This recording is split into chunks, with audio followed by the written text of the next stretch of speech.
Hello and welcome to LoreDive, where we look into and analyze the stories behind all of our favorite video games. Today we are going back into Dead by Daylight and looking into the compendium chapter, A Lovely War, where we get to investigate the memories of Anna when war came to the Red Forest, and she learned more about the animal that is man.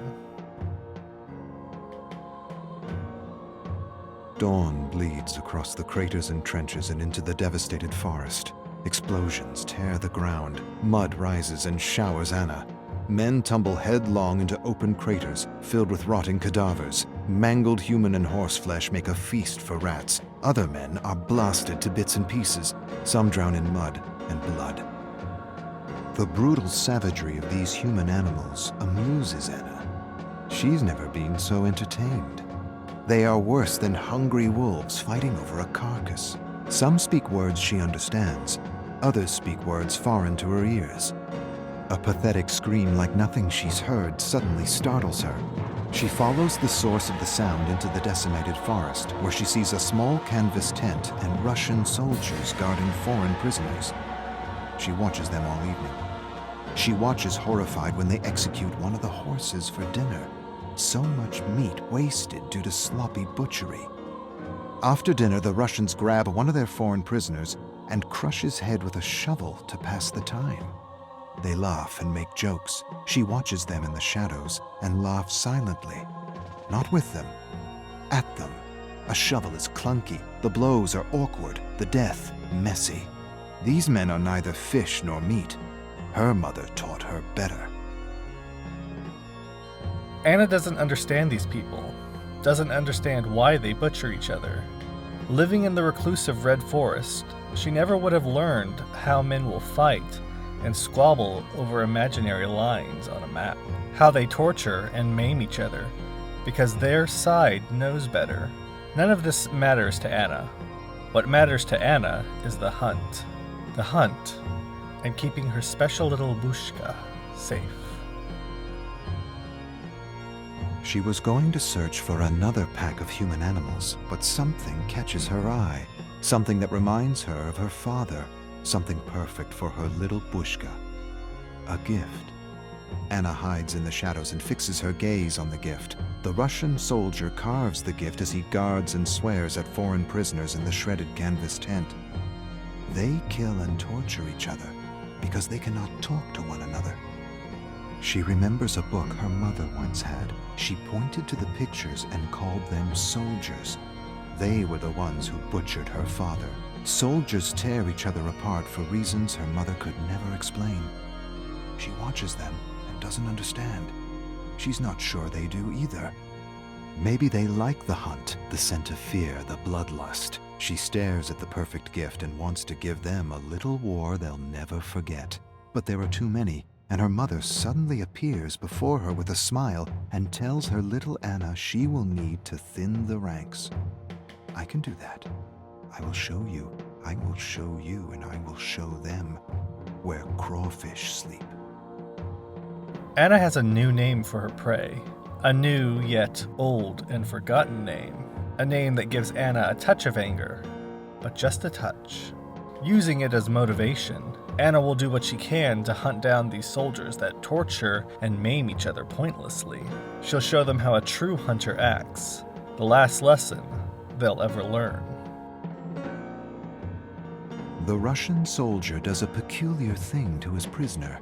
He ties him to a gnarled branch by his ankle and lights a fire a few inches under him. She scrunches her brow, confused. You kill the game before you roast it.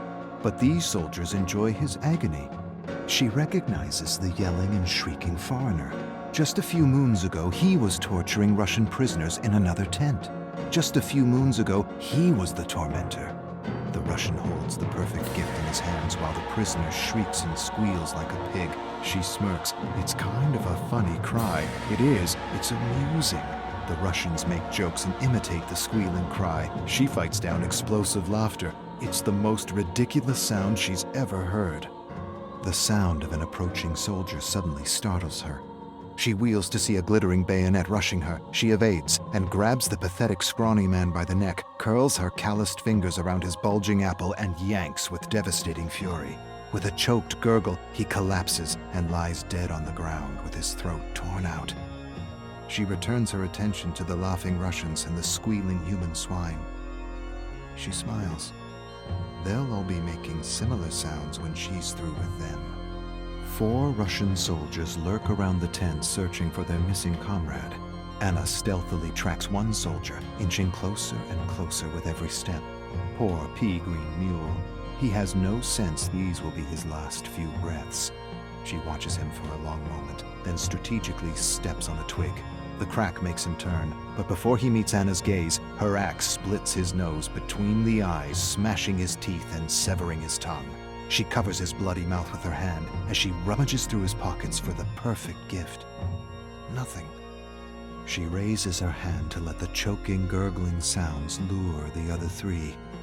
Carefully they approach with their bayonets raised and ready. She grinds her teeth in fury and bloodlust.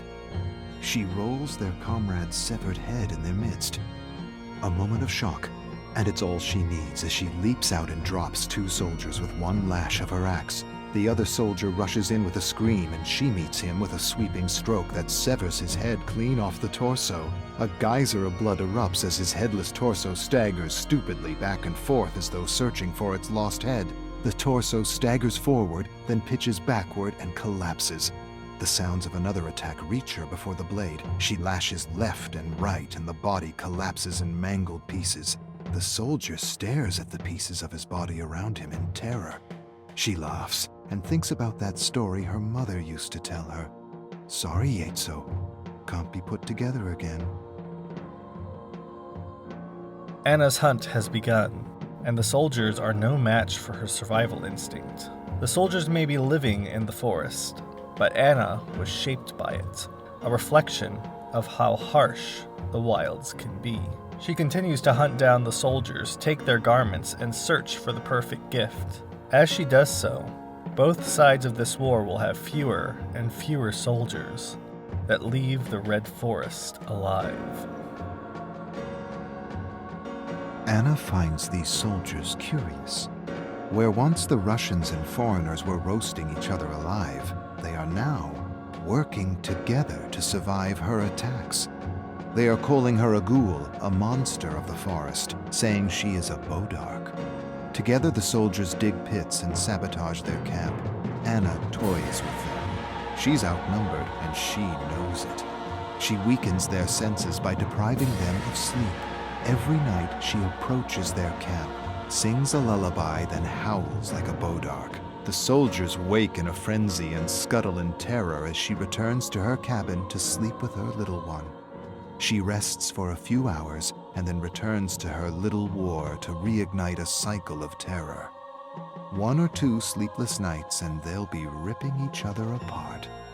It'll be a matter of walking in and taking what belongs to her little Bushka. War has changed Anna, but not in the way that it changes most. She has found amusement in toying with these soldiers, and a sense of satisfaction by sadistically slaughtering them. When all is said and done, she'll return home, return to her Bushka, who, despite the war raging outside, is living in her own private hell.